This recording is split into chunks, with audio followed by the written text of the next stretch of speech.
The 20 win challenge has officially ended. Now, no matter how many wins you got, if the 20 win challenge did anything, it solidified what was truly meta this month. May that be the Rascals Balloon deck or Lava Hound clone, the 20 win challenge really highlighted which cards were slightly overpowered in this meta and hopefully gave the Balance team some really good insight on what cards to touch in the upcoming update. So today, I'm going to be going over 4 cards that I believe deserve a nerf in this upcoming Balance update. So without further ado, let's get right into it. Number 1. Ram Rider. Man, this card after the Battle Ram nerf absolutely skyrocketed in usage, especially in control decks with P.E.K.K.A. or Bridge Spam. It does insane damage, has insane HP, and boasts its position as the 3rd highest used win condition in the game. But what I think makes it truly good in this meta is its snare ability. This snare not only can deal with some small units and bring medium units down to spell range, but it also literally stops them in their tracks for 2 whole seconds. On offense, it can stop troops from destroying the ram, and on defense, it can pause a tank right in its tracks, then provide counter push value on offense. Now, personally, the snare is what I would nerf from the Ram Rider. I think a small change, maybe a snare duration reduction to like 1.5 seconds or so, should do just fine. Number 2.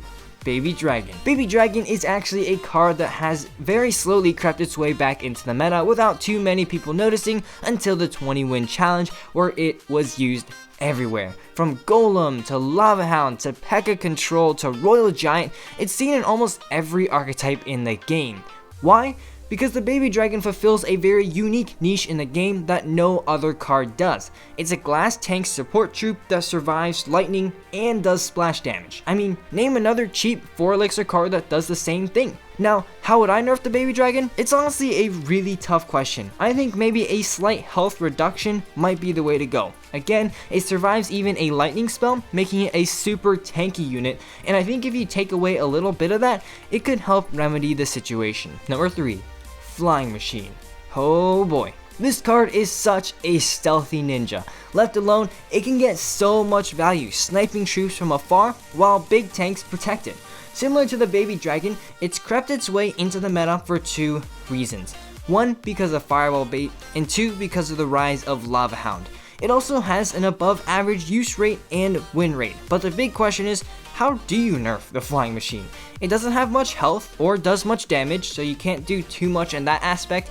Its range is also pretty large, but that's what makes the Flying Machine good, so I really wouldn't touch that either. So maybe what I'm thinking is an HP nerf. I know it doesn't have much health already, but here's the thing, it already dies to Fireball anyway. What I'm proposing is something really small. Maybe it just dies a tick faster to the poison spell. This way it maintains its effectiveness when properly protected, but it's also a bit easier to kill overall. Snowball. This card actually took the meta by storm this month, boasting the highest use rates and win rates in the entire game, even greater than that of the Barbarian Barrel. Now, why is the Snowball so good?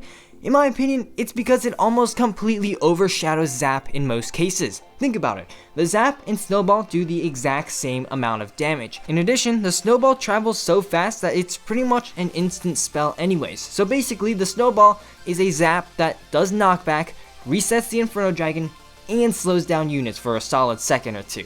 Sounds like a deal to me. So here's what I'd propose for the Snowball. Make it travel just a tad bit slower. This way, there's still a reason for players to run the Zap instead of Snowball, for that instant small damage. In addition, if Inferno Tower becomes more popular, like it is at the current moment, more people would be inclined to run the Zap instead of the Snowball, giving it an indirect nerf as well. So there we go, 4 cards that I believe should receive a nerf in the upcoming set of balance changes. What do you think about them? Is there any card you would like to change that I didn't include on the list? Be sure to let me know in the comments section below. But unfortunately guys, that's all I've got time for in today's episode. If you enjoyed, please leave a like down below, as well as a subscription to my channel. And as always, this is Legendaray, and I'm signing off. See you guys next time.